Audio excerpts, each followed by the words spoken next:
नमस्कार दोस्तों, आप सभी का स्वागत है। अब हम देखते हैं समतल। ठीक है, प्लेन की डेफिनेशन देखेंगे। उसके बाद हम इसकी इक्वेशन देखेंगे। इक्वेशन में भी कई फॉर्मेट देखेंगे हम। ठीक है, जैसे हमारा वेक्टर इक्वेशन आएगी इसकी एक, फिर एक कार्टेशियन फॉर्म में आएगी, उसके बाद एक बिंदु से गुजरने वाला। ठीक है, उसके बाद इसकी नॉर्मल फॉर्म देखेंगे और इसके बाद हम अंतःखंड फॉर्म देखेंगे। एक प्लेन में दो लाइनें दी हुई हो तो हम कैसे प्लेन की समीकरण निकाल सकते हैं, तो वो अलग अलग हम केस देखेंगे। ठीक है, तो हम सबसे पहले हम देख लेते हैं कि हमारा समतल होता क्या है। देखो, समतल क्या है, किसी भी बिंदु का क्या होगा, ओबियसली बिंदु पथ होगा। अब क्या है कि इसमें हमें क्या चाहिए बिंदु पथ समतल बनाने के लिए। समतल बनाने के लिए हमें एक चाहिए फिक्स पॉइंट। ठीक है, एक फिक्स पॉइंट चाहिए और एक हमें चाहिए रेखा। मान लेते हैं ये हमारी रेखा है और ये कोई ले लिया हमने फिक्स पॉइंट। ठीक है, अब हम क्या करेंगे, एक वेरिएबल बिंदु लेंगे। ठीक है, जिसे हम एक्स वाई जेड बोल देते हैं और ये हमारा क्या है, मान लेते हैं ए है, ए वेक्टर। ठीक है, वेक्टर में ले लेते हैं, तो ये वेक्टर हो गया हमारा कौन सा, फिक्स बिंदु, और ये आर हो गया हमारा वेरिएबल बिंदु। अब इन दोनों बिंदुओं को मिलाने वाली रेखा क्या हो गई, ए आर हो गई। ठीक है, तो इसे हम क्या बोल सकते हैं, ए आर वेक्टर बोल सकते हैं। अब हमें क्या करना है, आर को मूव कराना है। इस प्रकार मूव कराना है, अगर इसको हम एन वेक्टर बोलें तो ये ए आर जो वेक्टर है ये हमेशा क्या रहे, लंबवत रहे किसके, एन वेक्टर के। यानी समतल में कोई बिंदु पी इस प्रकार गति करे कि एक फिक्स बिंदु ए से उसको पी बिंदु को मिलाने वाला वेक्टर या मिलाने वाली रेखा हमारी स्थिर रेखा के हमेशा क्या रहे, लंबवत रहे। इसको आप थोड़ा सा आप अगर 3D में जूम करके देखोगे तो जैसे जैसे ये क्या बिंदु इधर उधर मूव कर पाएगा। ठीक है, इस तरीके से मूव करना है कि ये वेक्टर हमेशा क्या रहे, ए से मिलने वाला इसके लंबवत रहे। उसके लिए हमें पता है कि ये अप डाउन नहीं हो सकता, लेफ्ट राइट पूरा कहीं पे भी घूम पाएगा। अगर हम 3D में ज्यूम करें, अगर एक वर्टिकल रेखा हमारे पास है, ठीक है, ऊर्ध्वाधर रेखा है, और हमें देखना है कि उसके लंबवत रेखा तो एक हमारी क्षैतिज रेखा हो जाएगी। अब उस पर एक बिंदु को हमें इस प्रकार से घुमाना है कि वो हमेशा क्या रहे, क्षैतिज रेखा रहे। तो उसमें क्या होगा, हमारा वेरिएबल बिंदु लेफ्ट राइट कहीं पे भी घूम सकता है, अप डाउन नहीं जा सकता, क्योंकि अप डाउन जाते ही है ना, ये क्या रहेगा, एपी कुछ टेढ़ी हो जाएगी, ये एंगल 90 डिग्री नहीं रहेगा, है ना। तो उस केस में जो अपना बिंदु पथ निकल के आएगा वो हमारा क्या निकल के आएगा, ऐसा प्लेन निकल के आएगा। तो प्लेन के लिए हमें मेनली क्या चाहिए, हमें एक स्थिर बिंदु चाहिए और एक हमें क्या चाहिए, स्थिर रेखा चाहिए। स्थिर बिंदु से तो क्या करेंगे, हम हमारे चर बिंदु को मिला के एक रेखा बनाएंगे और स्थिर रेखा से हमेशा इस रेखा को क्या रखेंगे, लंबवत रखेंगे। जैसे अगर हमारा स्थिर बिंदु हो गया ए, वेरिएबल बिंदु हो गया हमारा आर, और अगर हम लंबवत रेखा ले रहे एन वेक्टर, है ना, तो ए और आर को मिलाने वाली रेखा ए आर वेक्टर हो जाएगी। वो हमेशा क्या रहेगी, लंबवत रहेगी एन वेक्टर के। तो ये डेफिनेशन हमारे लिए बहुत काम की चीज़ है। यहीं से हमारी क्या है, बाकी चीज़ें शुरू होंगी कि हमें क्या चाहिए, एक लंबवत रेखा चाहिए और एक स्थायी बिंदु चाहिए। तो अभिलंब के लिए हर बार हम क्या करेंगे, जो कुछ भी दिया होगा हम ये दो चीज़ निकालने की कोशिश करेंगे। जैसे ये दो चीज़ मिल जाएंगी, वेरिएबल तो हमारा लेना हमारे हाथ में है, हम क्या कर देंगे, ए आर वेक्टर को लंबवत कर देंगे किसके, एन के। ठीक है, तो यहीं से अब इनकी इक्वेशन निकलनी स्टार्ट हो जाएंगी। सबसे पहली हमारी वेक्टर इक्वेशन, इसके लिए हम क्या करते हैं, एक लंबवत रेखा ले लेते हैं। लंबवत रेखा ले ली, जिसे हम डिनोट कर देते हैं एन वेक्टर से, कर दिया।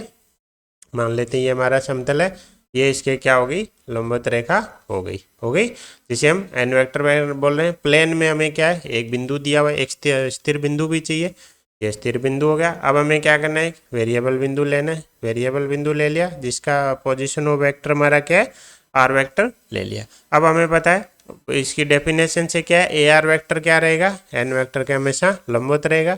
यानी इन दोनों के बीच में क्या है, थीटा 90 डिग्री रहेगा। जैसे ही थीटा 90 डिग्री दिखे हम क्या कर सकते हैं, दोनों का डॉट प्रोडक्ट जीरो कर सकते हैं। ए आर का एन वेक्टर के साथ डॉट प्रोडक्ट जीरो कर सकते हैं। अब हमें पता है ए और आर हमारे दो बिंदु हैं जिनके हमें पोजीशन वेक्टर पता है। पोजीशन वेक्टर पता है तो हम क्या निकाल सकते हैं, ए आर वेक्टर निकाल सकते हैं। वो क्या हो जाएगा, आर का पोजीशन वेक्टर माइनस ए का पोजीशन वेक्टर, जिसे हम क्या लिख देंगे, आर माइनस ए लिख देंगे। तो इसका मतलब हमें आर माइनस ए का डॉट प्रोडक्ट करना है किसके साथ, एन के साथ। ब्रैकेट ओपन हो जाएगा, R dot N minus A dot N बराबर 0। तो यहाँ से क्या आ जाएगा, आर डॉट एन बराबर ए डॉट एन। अब हमें पता है ए हमारे लिए नोन है, जहाँ हमें दिया गया बिंदु n हमें दिया गया है, तो हम क्या कर सकते हैं, हमें पता है ये अदिश क्वांटिटी आएगी, इसे क्या ले लेते हैं, d ले लेते हैं। तो r डॉट n बराबर d हमारा क्या हो जाएगा, वेक्टर इक्वेशन हो जाएगी किसकी, प्लेन की। कौन से प्लेन की, जिसके लंबवत रेखा की समीकरण क्या है, n है, और जिससे गुजरने वाला बिंदु कौन, जिसमें स्थायी बिंदु कौन है, a है। यहाँ पे जो ये लंबवत रेखा है इसको हम आगे चल के क्या बोल देंगे, इस प्लेन का अभिलंब। तो हमारे पास समतल का क्या होता है, अभिलंब होता है। समतल निकालने के लिए हमें क्या चाहिए, अभिलंब चाहिए और एक स्थिर बिंदु चाहिए। हमने बेसिक डेफिनेशन इसकी अप्लाई की, हमें पता है कि आर को इस तरीके से मूव करना है कि ए आर हमेशा क्या रहे, लंबवत रहे एन वेक्टर के, तो दोनों का डॉट प्रोडक्ट 0। यहाँ से हमारे पास आ गया आर डॉट एन बराबर डी, जिसे हम वेक्टर इक्वेशन ऑफ प्लेन बोलते हैं, आर डॉट एन बराबर डी। अब अगर हमें कभी आर मानना पड़ गया तो हम क्या, जैसे बिंदु मानना होता तो क्या मानते, एक्स वाई जेड। अब हमें आर बिंदु है हमारे पास है, एक्स वाई जेड मान लिया, तो आर वेक्टर क्या है, इसका स्थिति सदिश। स्थिति सदिश क्या हो जाएगा, मूल बिंदु से इसके मिलाने वाली रेखा का वेक्टर, वो रेखाखंड का वेक्टर, तो वो क्या हो जाएगा, एक्स आई कैप प्लस वाई जे कैप प्लस जेड के कैप। तो हमें जब भी आर आगे चल के हम इसको किस में कन्वर्ट करेंगे, कार्टेशियन फॉर्म में कन्वर्ट करेंगे, तो हम आर क्या लेंगे, एक्स आई कैप प्लस वाई जे कैप प्लस जेड के कैप। तो कुल मिला के हमारा समतल है। समतल का किसका बिंदुपत होता है, एक ऐसे बिंदु का बिंदुपत जिसको स्थायी एक स्थिर बिंदु से मिलाने वाली रेखा हमेशा एक दी गई रेखा के क्या रहे, लंबवत रहे। तो हर बार हमें क्या चाहिए, एक अभिलंब चाहिए और एक स्थिर बिंदु चाहिए। जब भी हमें कोई इसके अलावा कंडीशन दी गई होगी, 3 बिंदु दिए होंगे या 2 बिंदु एक रेखा दी गई हो, एक वेक्टर दिया होगा समतल में, तो हर बार हम कोशिश करेंगे कि हमें क्या मिल जाए, अभिलंब मिल जाए। अब अभिलंब निकालने के कई तरीके होंगे, हो सकता है अभिलंब के समांतर रेखा दे दी जाएगी, अभिलंब के समांतर रेखा दे दी जाएगी। तो समांतर रेखाओं के हमें पता है दिक् अनुपात क्या होते हैं, समानुपाती होते हैं, तो ये वाली कंडीशन हम यूज करेंगे। यहीं पे अगर हो सकता है हमें क्या दे दिया जाए, समतल में 2 वेक्टर दे दिए जाए, P और Q दे दिए, और हमें अभिलंब चाहिए, तो हमें पता है इनका जो क्रॉस प्रोडक्ट होगा, वेक्टर गुणन होगा, सदिश गुणन होगा, वो हमें क्या दे देगा, एन वेक्टर दे देगा। क्योंकि ए क्रॉस बी अगर हम करते हैं तो ये क्या होता है, ये लंबवत होता है दोनों के, ए के भी और बी के भी। तो ऐसा वेक्टर और अभिलंब भी हमारा क्या है, दोनों के लंबवत आना चाहिए। तो पी क्रॉस क्यू क्या दे देगा, हमें एन वेक्टर दे देगा। इसी प्रकार अगर हमें दे दिए होते पॉइंट, वो ना दे के ये तो वेक्टर दे दिए थे, यहाँ पे बिंदु दे दिए होते तो हम क्या करते, वेक्टर निकाल लेते। जैसे ए बी वेक्टर ले लिया और एक AC वेक्टर ले लिया, दोनों का क्या कर देंगे, क्रॉस प्रोडक्ट, तो क्या आ जाएगा, अभिलंब आ जाएगा। या फिर हम कोई भी ले लेते, BC वेक्टर ले लेते, उसका CA वेक्टर से क्रॉस प्रोडक्ट कर देते, तो भी अभिलंब आ जाता। तो कुल मिला के हमें बस अभिलंब निकालने के तरीके आने चाहिए। हम यहाँ पे आगे चल के देखेंगे कि क्रॉस प्रोडक्ट से भी हम अभिलंब निकाल सकते हैं, ठीक है। अब क्रॉस प्रोडक्ट के लिए हमें 2 वेक्टर की जरूरत पड़ेगी, वो हो सकता है क्वेश्चन वाला डायरेक्ट दे दे, या फिर पॉइंट दिए हुए हो, उनके स्थिति सदिश दिए हुए, उनसे हमें निकालने पड़ जाए, ठीक है। तो जब भी हमें प्लेन की समीकरण चाहिएगी, हम ढूंढेंगे इसका अभिलंब और एक स्थिर बिंदु, बस 2 चीजें हमें चाहिए। तो अब देखो क्वेश्चन में क्या दे रखा है, बिंदु है से गुजरने वाला, तो प्लेन पे स्थिर बिंदु हमें दे दिया, ए बिंदु दे दिया, स्थिर बिंदु कौन हो गया हमारा ये, और क्या बोला, बिंदुओं को मिलाने वाली रेखा के लंबवत। अब इसने क्या किया, जो अभिलंब है उसकी समीकरण नहीं दी, लेकिन उस पे क्या दे दिए, 2 बिंदु दे दिए, 2 बिंदु दे दिए। जैसे ही 2 बिंदु दे दिए, हम क्या निकाल सकते हैं, अभिलंब का वेक्टर, इस रेखाखंड का वेक्टर निकाल सकते हैं। इस रेखाखंड का वेक्टर क्या आ जाएगा, x2 माइनस x1 आई cap plus y2 minus y1 J cap plus z2 minus z1 K cap. तो अभिलंब आ गया। तो ऐसे हमें कंडीशन में, सॉरी क्वेश्चन में दी गई चीज़ों से हमें अभिलंब निकालना पड़ेगा। जैसे इसने क्या किया, इसने बोला कि इन 2 बिंदुओं को मिलाने वाली रेखा इसके क्या है, लंबवत है, अभी समतल के लंबवत है, यानी इन दोनों को मिलाने वाली रेखा हमारी क्या बन जाएगी, अभिलंब बन जाएगी। अब 2 बिंदुओं को मिलाने वाली रेखा का वेक्टर हमें निकालना आता है, x2 minus x1 into I cap, y2 minus y1 into J cap plus z2 minus z1 into K cap. अब एन वेक्टर आ गया। स्थिर बिंदु इसने दे रखा है, तो ये क्या ले लेंगे, एक वेरिएबल बिंदु ले लेंगे। जैसे ही वेरिएबल बिंदु लेंगे क्या आ जाएगा, ए आर वेक्टर आ जाएगा। ए आर वेक्टर हमारा क्या आ जाएगा, x minus 2 I cap plus y में plus 3 J cap plus Z minus one के कैप आ गया। अब हमें बेसिक पर हमारी डेफिनेशन लगा देंगे। ए आर वेक्टर क्या होगा, हमारे एन वेक्टर के लंबवत होगा।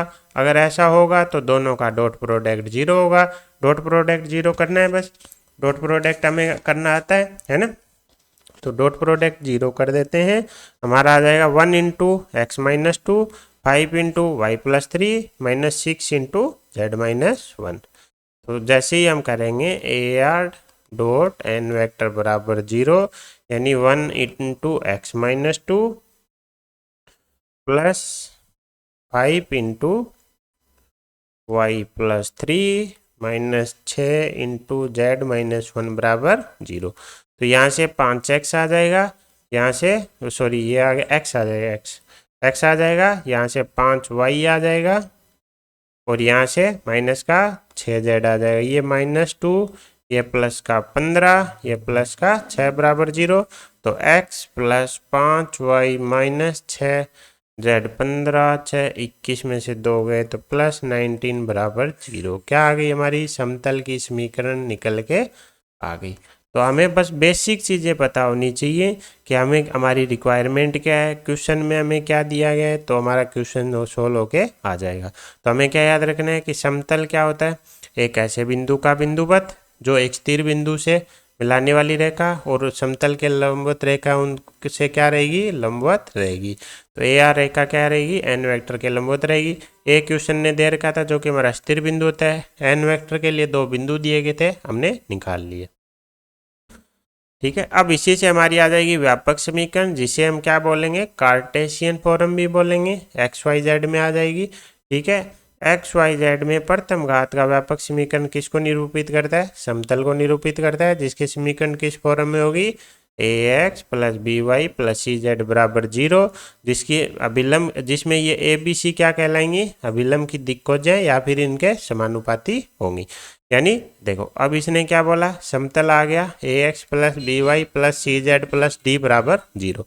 हमने तो बोला था हमें 2 चीज़ चाहिए, एन वेक्टर और स्थिर बिंदु। तो वो यहाँ पे कैसे यूजफुल होंगे, हमें एन वेक्टर, अब देखो यहाँ पे इसने क्या बोला है, ए बी सी के अभिलंब की दिक्कोजों के समानुपाती। तो एन वेक्टर हो जाएगा A I cap plus B J cap plus C K cap.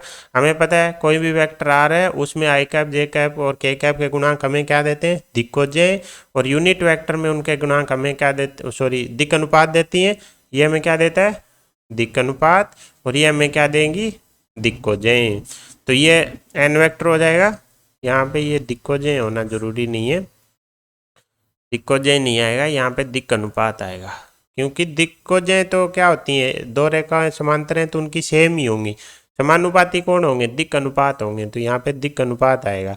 ठीक है, तो यानी ए बी सी क्या है हमारे अभिलंब के, दिक् अनुपात। तो जैसे ही दिक् अनुपात आ गया हमारा क्या आ जाएगी, अभिलंब की समीकरण। या फिर उल्टा सोचें कि अभिलंब की समीकरण हो तो किसकी वैल्यू आ जाएंगी, ए बी सी की। अब वैल्यूज किसकी चाहिए, डी की। इसके लिए हमारा कौन काम आएगा, फिक्स पॉइंट काम आएगा। जैसे ही फिक्स पॉइंट से इसको संतुष्ट कराएंगे डी की वैल्यू आ जाएगी। तो चीज़ें वही है हमारी, वही 2 चीज़ें काम आएंगी। अब हम देखते हैं कि ये फॉर्म आई कहाँ से। तो इसके लिए हमने क्या माना, एक स्थिर बिंदु मान लेते हैं, जैसा हमने पहले भी माना था। हमारा ए स्थिर बिंदु हो जाएगा,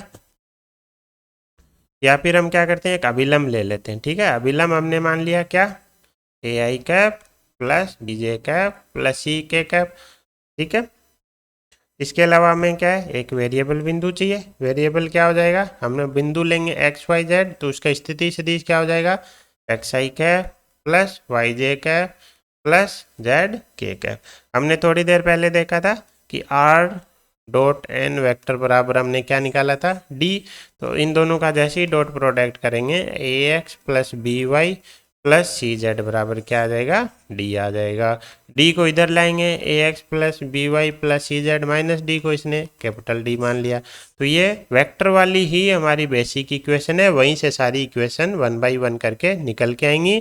और यहाँ पे ए बी सी हमारे क्या है, अभिलंब के डायरेक्शन रेशियो है। अब अभिलंब के कभी कभी क्या करेगा, अभिलंब के समांतर रेखा के दे देगा, ठीक है, ये अभिलंब है, इसकी समांतर रेखा के क्या करेगा, दिक् अनुपात दे देगा। तो हमें पता है दो रेखाएं समांतर हो तो उनके दिक् अनुपात भी क्या होंगे, समानुपाती। तो हम यही दिक् अनुपात किसके ले लेंगे, हमारे अभिलंब के ले लेंगे। तो उस केस में a x plus B Y plus C Z plus D बराबर हमारी क्या हो जाएगी, अभिलंब समतल की समीकरण हो जाएगी। तो हमें क्या याद रखना है, हमें बस ये याद रखना है कि a x plus B Y plus C Z बराबर डी क्या है, एक समतल की समीकरण को बताता है जिसके अभिलंब के दिक् अनुपात कितने, ए बी सी। बस ये चीज़ इंपॉर्टेंट है, ठीक है, कि दिक् अनुपात कितने, ए बी सी। तो अब जैसे पीछे वाला क्वेश्चन था, एक बार उसमें दोबारा चलते हैं, ठीक है। ये क्वेश्चन था, है ना। इसमें अगर हम उस अभी तो हमने इसमें वेक्टर वाला मेथड लगाया, अगर हम इसमें लगाते हैं कार्टेशियन मेथड, हम क्या बोलते हैं कि समतल की समीकरण होगी ए x plus B Y plus सी जेड बराबर प्लस डी बराबर 0। अब हमें क्या चाहिए, अभिलंब के दिक् अनुपात। अभिलंब इसने बोल दिया, अभिलंब के दो बिंदु दे रखे दो बिंदु देते ही हम दिक् अनुपात निकाल सकते हैं, x2 minus x1, y2 minus y1, z2 minus z1। यानी a की वैल्यू 1 हो जाएगी, b की वैल्यू 5 हो जाएगी और c की वैल्यू -6 हो जाएगी। तो ये क्या हो जाएगा हमारा, x plus 5y minus 6z plus D बराबर 0 हो जाएगा समतल। अब हमें क्या चाहिए, d की वैल्यू चाहिए। इसके लिए इसने क्या दे रखा है कि -2 -3 1 और किस पे है, समतल पे है। तो ये इसको क्या करेगा, संतुष्ट करेगा। तो यहाँ से d की वैल्यू आ जाएगी 19। तो आपका समतल आ जाएगा x plus 5y minus 6z plus 19 बराबर 0। तो यहाँ पे हमारा क्वेश्चन निपट गया सिर्फ 2 लाइन में, जबकि इसमें हमें इतना लंबा कैलकुलेशन करनी पड़ी थी। तो कार्टेशियन फॉर्म में हमें कुछ नहीं करना, हमें बस ये याद रखना है कि जब भी समतल पूछे हम ये कर देंगे। अगर हमारे लिए आसान पड़ रहा है तो हमें क्या चाहिए, ए बी सी चाहिए। जो कहाँ से कौन देगा, अभिलंब देगा।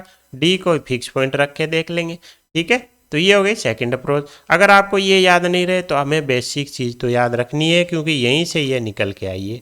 ये हमेशा हमेशा हमें याद रहनी चाहिए, जो बेसिक हमारी अप्रोच है वो वाली हमें याद रहनी चाहिए, ठीक है। तो अभी हमने क्या देख लिया, हमने वेक्टर फॉर्म देख ली। वेक्टर में हम क्या करेंगे, समतल में एक अभिलंब लेंगे, तो वो समतल में एक क्या लेंगे, वेक्टर लेंगे, जिसके लिए हमें एक फिक्स पॉइंट दिया होगा।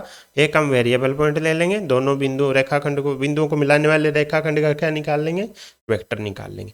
इसके अभिलंब के साथ उस वेक्टर का डॉट प्रोडक्ट 0 कर देंगे। दूसरा हमने देखा कार्टेशियन फॉर्म, अगर हमें अभिलंब दे रखा है तो उसके दिक् अनुपात से ABC की वैल्यू हो जाएगी और हमारा जो समतल है उसकी समीकरण क्या हो जाएगी, a x plus B Y plus C Z plus D बराबर 0, या फिर इक्वस टू डी ले लो, कोई फर्क नहीं पड़ता। डी की वैल्यू हमारे पास कहाँ से आएगी, कोई फिक्स बिंदु दिया होगा उसे उसको सेटिस्फाई कराएंगे तो डी की वैल्यू आ जाएगी, ठीक है। अब हम इससे आगे चलते हैं, अगला है अभिलंब रूप। क्या बोल रहा है इसमें कि अगर किसी समतल पर क्या मूल बिंदु से डाले गए लंब की लंबाई p है, यानी समतल की मूल बिंदु से लंबवत दूरी कितनी है, p है, और दिक्कोज्जाएं कितनी है, एल एम एन। किसकी दिक्कोज्जाएं, इसी लंब की, यानी समतल के अभिलंब की दिक्कोज्जाएं कितनी है। अब देखो ये जो ओ मूल बिंदु से इस पे जो लंब डाल रहे हैं वही अब हमारा क्या बन जाएगा, अभिलंब बन जाएगा। हमें तो बस अभिलंब की क्या चाहिए, दिक्कोज्जाएं या दिक् अनुपात चाहिए। इसने क्या बोला, दिक्कोज्जाएं दे रखी हो तो समतल की समीकरण हो जाएगी L X plus M Y plus N Z बराबर पी। अब यहाँ पे हमें ध्यान रखने वाली बात है कि अभी हमने जब a x plus B Y plus C Z plus D बराबर 0 लिया था, या फिर इक्वस टू डी ले लेते हैं, तो ये डी अभी तक हमारी क्या नहीं है, समतल से दूरी नहीं है, क्योंकि हम क्या बोल रहे हैं कि ए बी सी हमारे क्या हैं, दिक् अनुपात हैं। तो हमें याद रखना है कि जब एक्स वाई जेड के गुणांक हैं वो अभिलंब की जब दिक् कोज्जाएं बन जाएंगी तब ये जो इक्वल्स में वैल्यू आएगी वो क्या बनेगी, दूरी बनेगी, किससे, मूल बिंदु से समतल की लंबवत दूरी बनेगी। ये चीज़ हमें याद रखना है। इक्वस टू में जो कांस्टेंट है वो कब अभिलंब से दूरी बनेगा, जब जो एक्स वाई जेड के जो गुणांक ले रहे हैं हम, चाहे एल एम एन रिप्रेजेंट कर दो, चाहे कैपिटल ए कैपिटल बी से लिख दो, वो क्या होनी चाहिए, हमारी डायरेक्ट कोसाइन होनी चाहिए, दिक् कोज्जाएं होनी चाहिए। अगर वो दिक् अनुपात है तो इसमें इक्वल्स में जो कांस्टेंट है वो उसकी अभिलंब से दूरी नहीं बताता है। जैसे ये वाला क्वेश्चन था, यहाँ पे हमें क्या था, 1 5 और हमारे -6 क्या थे, ये अभिलंब के दिक् अनुपात है।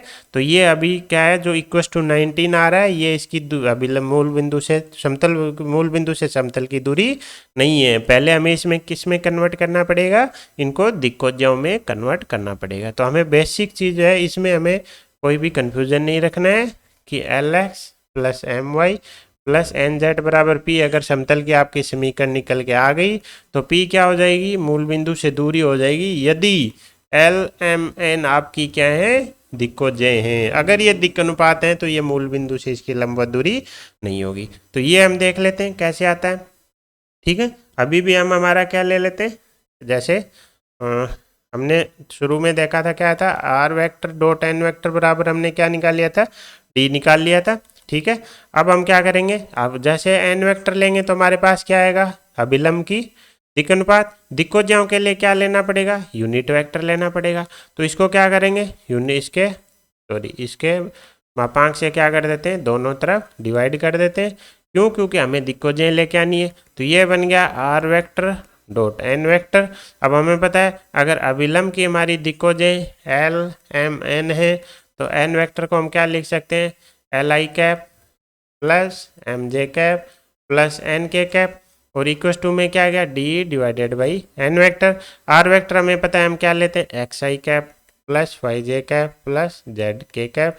इसका डॉट प्रोडक्ट किससे हो जाएगा, LI cap plus MJ cap plus NK cap बराबर इसको ले लेते हैं P।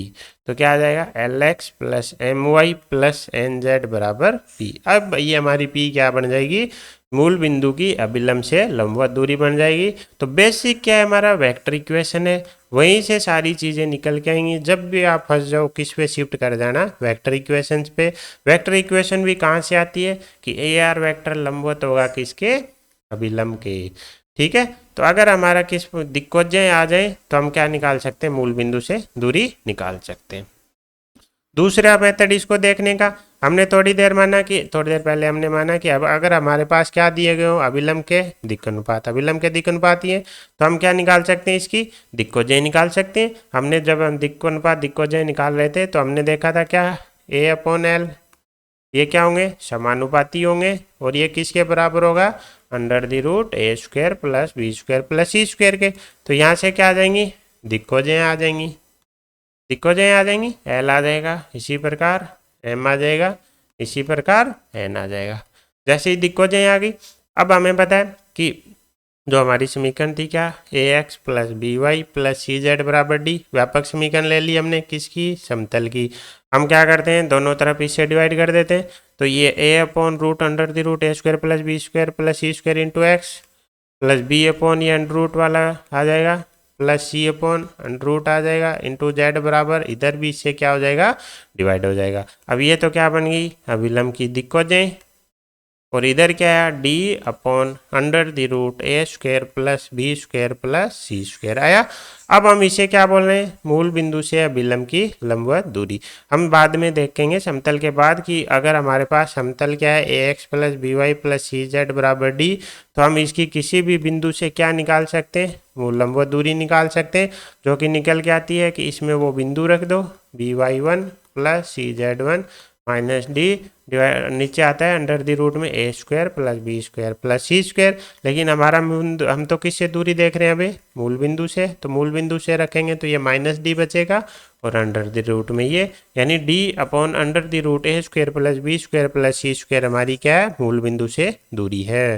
तो ये हमें याद रखना है कि अगर हमारे क्या है, अभिलंब की दिक्कोज्य है, ठीक है, और मूल बिंदु से लंबवत दूरी है, तो हमारी समीकरण हो जाएगी LX plus MY plus NZ बराबर P।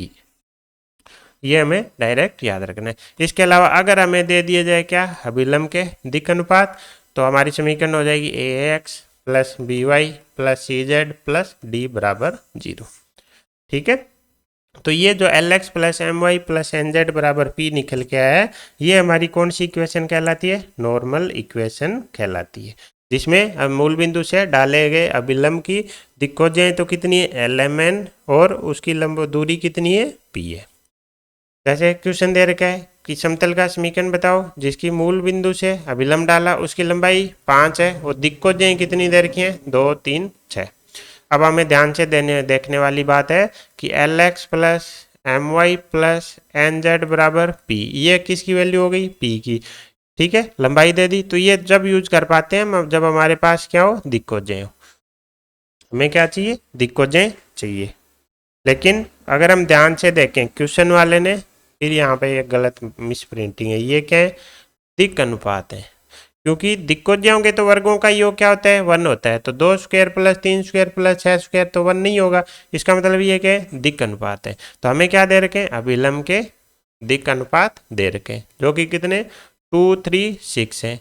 तो इसका मतलब पहले हमें क्या चाहिए, एल एम एन चाहिए। तो इसके लिए एल हमने थोड़ी देर पहले देखा, क्या बनेगा हमारा, a upon under the root a square plus b square plus c square. A की वैल्यू 2 है, a square 4, b square 9, c square 36, कितना आ गया 2/7। इसी प्रकार एम की वैल्यू आ जाएगी बी अपॉन ये सारा, तो बी की वैल्यू 3 है तो 3/7, एन की वैल्यू आ जाएगी 6/7।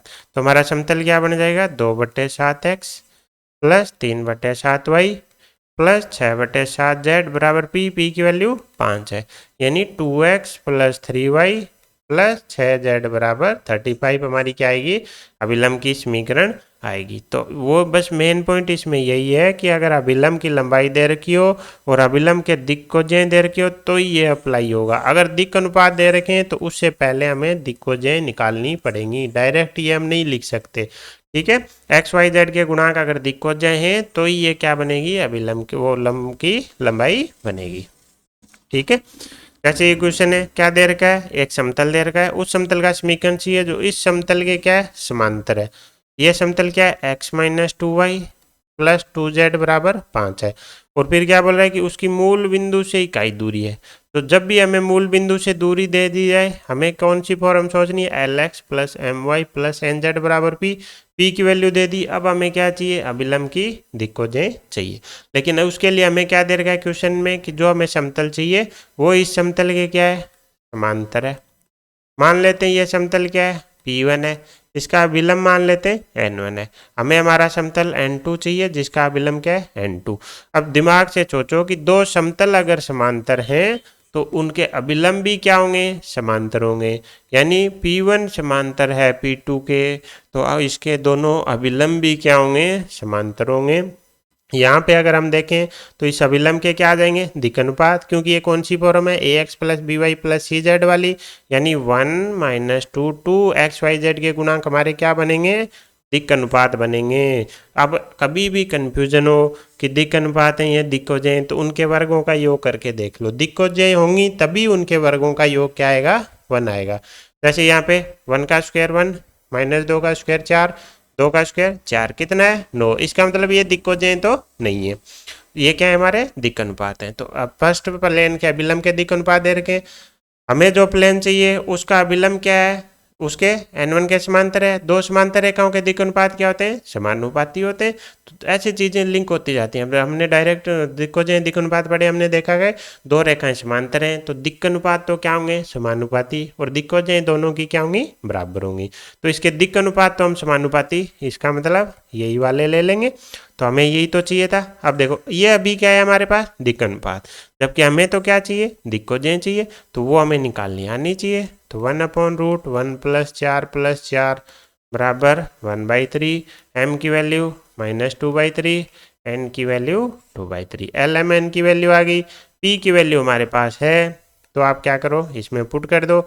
एल एक्स बोले तो x/3 हो गया, एम वाई बोले तो माइनस का 2y/3 प्लस 2z/3 बराबर मूल बिंदु से लंब दूरी बोले तो 1, यानी x minus 2y plus 2z बराबर 3 आ जाएगा।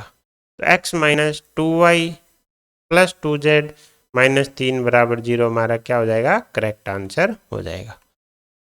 तो जब भी हमें क्या दे रखी हो, मूल बिंदु से अभिलंब की लंबाई दे रखी हो, तो हमें क्या कोशिश करना है कि कैसे भी करके हमारे क्या आ जाए, अभिलंब के दिक्कोजें आ जाए। बस दिक्कोजें आते, लंबाई दे रखी है और इसके लिए इसमें पुट कर देंगे वैल्यू। इसके लिए हमें क्या दे रखा था, बोला समतल इसके क्या है, समांतर है, तो दोनों के अभिलंब भी क्या होंगे, समांतर होंगे। तो इसके जो दिक् अनुपात हैं वही इसके दिक् अनुपात ले लेंगे, क्योंकि समानुपाती होते हैं। बस आंसर आ जाएगा। ठीक है।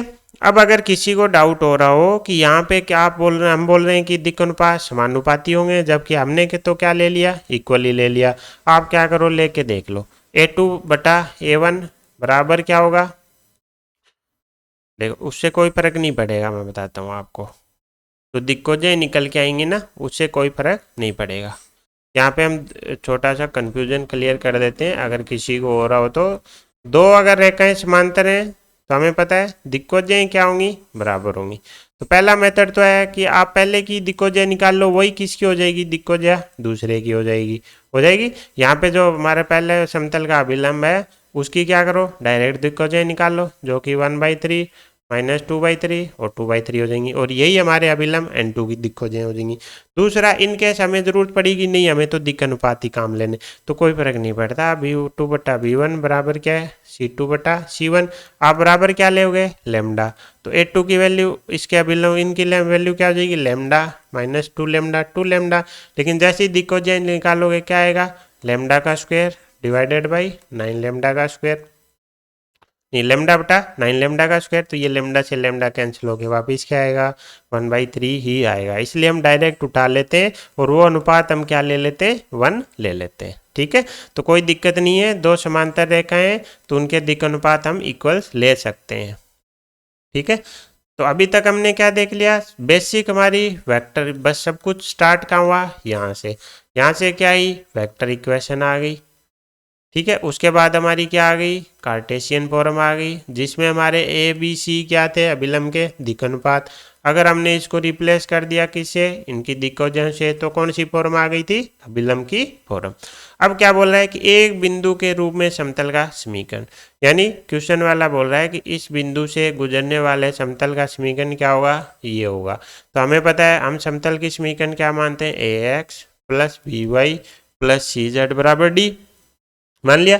अब हमें पता है कि x1, y1, z1 क्या है, इसके ऊपर स्थित है। तो हम क्या लिख सकते हैं, AX1 + BY1 + CZ1 बराबर D। तो ये वैल्यू क्या करते हैं D की, इसमें पुट कर देते हैं। तो ये हो जाएगा AX + BY + CZ बराबर क्या आ जाएगा, AX1 BY1 और CZ1। अब इसको पूरे को इधर ले आएंगे, A कॉमन आके अंदर क्या बचेगा, x - x1, B कॉमन आके क्या बचेगा, y - y1, C कॉमन आके क्या बचेगा, z - z1 बराबर 0। तो ये एक तरीके से फर्जी फॉर्म है, कोई किसी काम की ज़्यादा है नहीं। हमें बस बिंदु दे दिया तो उसे D को क्या कर दिया, नोन को कम कर दिया। ठीक है, हम बाद में करते, वो इसने पहले ही करा दिया। अब ABC आज भी वही हमारे अभिलंब के क्या है, दिक् अनुपात हैं, तो अभिलंब अभी भी चाहिए, बिंदु दे रखा था। तो ये चीज़ हर जगह काम आएगी कि आप अभिलंब निकाल लो और एक फिक्स बिंदु ले लो। ठीक है, अब हम देखते हैं क्या, निर्देशांक समतल, जो कि हमारे समतल होते हैं तीन, कौन से, XOY, YOZ और ZOX। जब हम शुरू में कार्टेशियन सिस्टम पढ़ा था, हमने क्या देखा था, तीन अक्षें निकल के आ गई थी और तीन ही हमारे पास प्लेन निकल के आए थे। ठीक है, अब ये जो तीन प्लेन है हमारे, वो या फिर उनके कोई समांतर समतल दिया हो तो उनकी हमें क्या चाहिए, समीकरण चाहिए। एक तो बेसिक चीज़ तो हमने वहीं पे कवर कर ली थी कि XY समतल है, उस पर स्थित प्रत्येक बिंदु का z निर्देशांक क्या होता है, 0 होता है। क्यों, क्योंकि z निर्देशांक होता ही यही है कि XY समतल से उस बिंदु की लंबवत दूरी। अगर वो XY समतल में स्थित हो गया तो लंबवत दूरी 0 हो जाएगी, इसका मतलब उस बिंदु का z निर्देशांक 0 होगा। तो z बराबर 0 क्या हो जाएगी, XY समतल की समीकरण।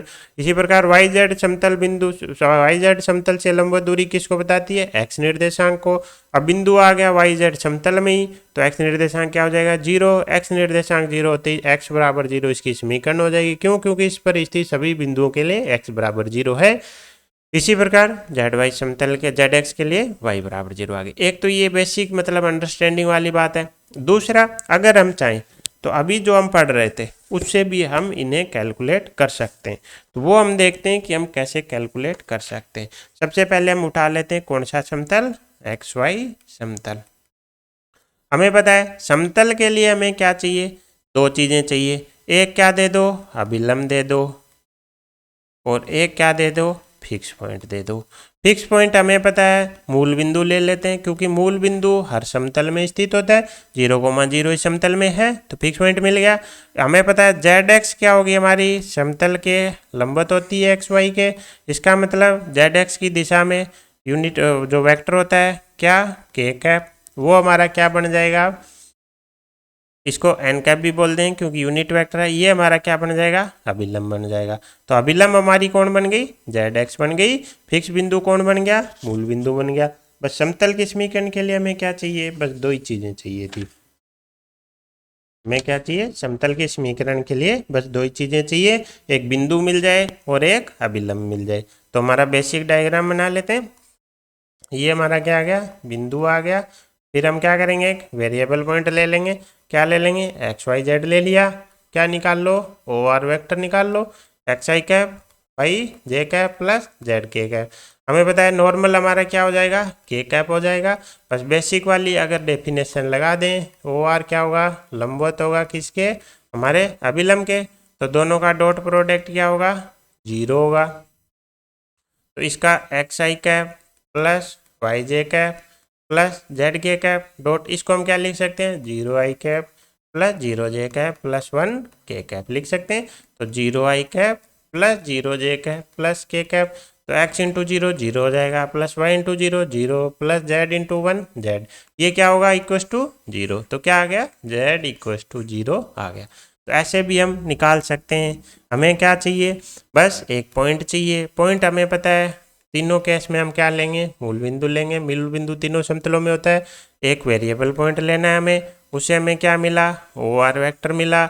जेड एक्स ने हमें क्या दे दिया, अभिलंब दे दिया। दोनों का डॉट प्रोडक्ट 0, तो जेड बराबर 0 क्या आ गई, आपके समतल की समीकरण आ गई। आ गई। इसी प्रकार अगर हमारा होता है कौन सा, वाई जेड समतल, तो वाई जेड समतल के लिए अभिलंब अब कौन बन जाती, हमारी एक्स एक्स बन जाती। एक्स एक्स बोले तो एन वेक्टर बोल देते हैं, आई कैप प्लस 0 जे कैप प्लस 0 के कैप, है ना। एक्स एक्स का क्या होता है, उसका दिक्कोजयें क्या होती है, 1,0,0। ठीक है। अब यहाँ पे दूसरी चीज अप्लाई कर देते हैं। अब यहाँ पे दूसरे मेथड से देखते हैं। ठीक है, वाई जेड समतल का हम समीकरण देखते हैं मेथड 2 से। पहला मेथड तो हमने यहाँ पे देख लिया, हमें क्या करना था, ये बेसिक वाली चीज़ अप्लाई की हमने। अब दूसरा देखते हैं। अब हमें पता है वाई जेड समतल है, मान लेते हैं ये समतल है हमारा। इसके लंबवत कौन है, हमारा एक्स एक्स है। तो ये हमारा कौन बन जाएगा, अभिलंब बन जाएगा। एक्स एक्स की दिक्कोजें हमें पता है कितनी होती हैं, 1,0,0।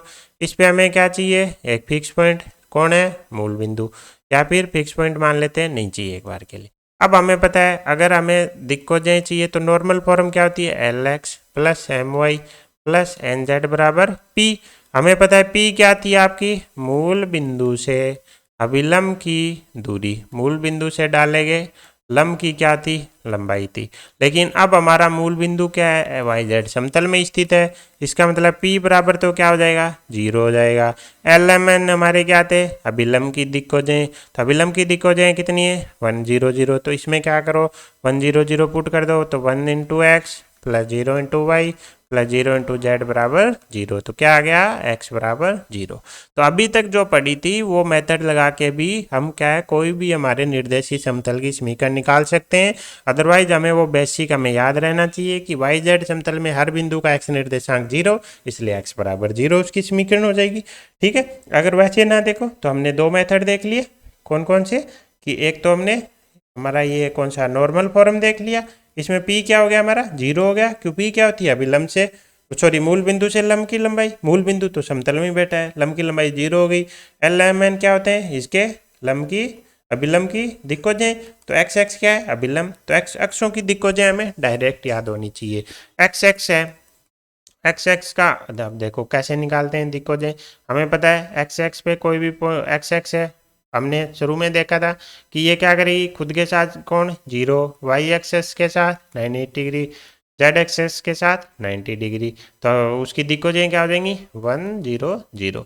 इसी प्रकार वाई एक्स की दिक्कोजें हमें आनी चाहिए। एक्स एक्स के क्या है, लंबवत, खुद के समांतर, जेड एक्स के क्या है, लंबवत। यही तो होता है, दिक्कोजें क्या होती हैं, एक्सों के साथ बनाए गए कोणों की कोसाइंस।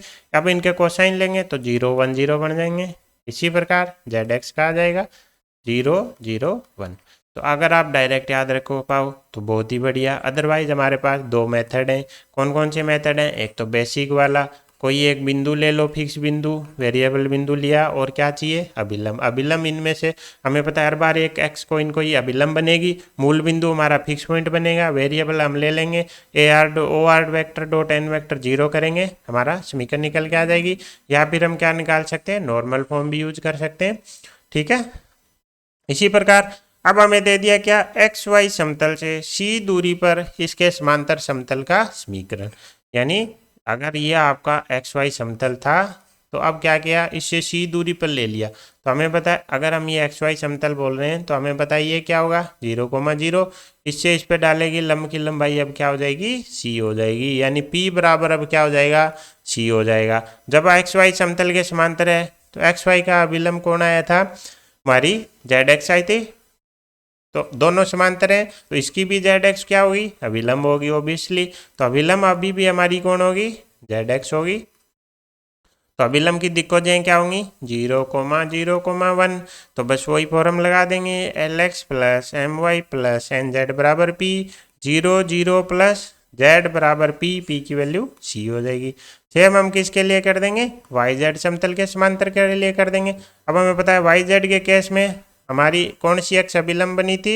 X x. तो अभी भी एक्स एक्स अभिलंब बनेगी, तो अभिलंब की दिक्कतें 1 0 0 बन जाएंगी। अब दोनों के बीच की दूरी कितनी है? अब देखो वो एक्स वाई समतल, वाई जेड से समतल की दूरी मतलब वही हो गया कि इसे इसके समांतर है और इसकी दूरी ए है, तो मूल बिंदु से ये दूरी क्या बन जाएगी? लंब की दूरी बन जाएगी। तो x बराबर क्या आ जाएगा? ए आ जाएगा। इसी प्रकार लास्ट जेड एक्स के लिए वाई एक्स हमारी क्या बन जाएगी? अभिलंब बन जाएगी 0 1 0।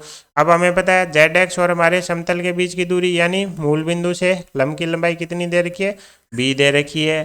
तो 0 into X plus 1 into Y plus 0 into Z बराबर क्या आ जाएगा? p। यानी y बराबर b हमारी क्या हो जाएगी? ऐसे समतल की समीकरण हो जाएगी। तो अगर आपको बेसिक चीज़ें क्लियर हैं तो आप आसानी से कर सकते हो। अभी तक हमारे पास 3 समीकरण हमारे लिए मेनली काम की हैं।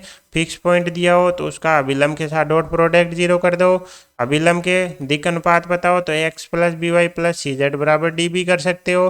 अभिलंब की दिक्कतें बताओ जो मूल बिंदु से लंब की लंबाई हो तो L X plus M Y plus N Z बराबर पी कर सकते हो।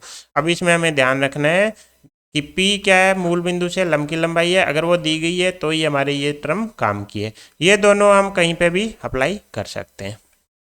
ठीक है, इसके लिए कुछ नहीं करना, हम क्या करेंगे? अभिलंब निकाल लेंगे। अभिलंब से ABC की वैल्यू आ जाएगी, D के लिए फिक्स पॉइंट से इसको संतुष्ट करा देंगे तो D की वैल्यू आ जाएगी। ठीक है, ये हो गया हमारा। अब हमने क्या देख लिया? हमारे जो ओरिजिनल हमारे निर्देशीय प्लेन थे वो हमने देख लिए। उसके बाद हमने उनके समांतर समतल देख लिए। अब हम देखते हैं कि एक्स एक्स के अगर कोई समांतर समतल हो तो हमारा उसके लिए क्या कंडीशन आएगी।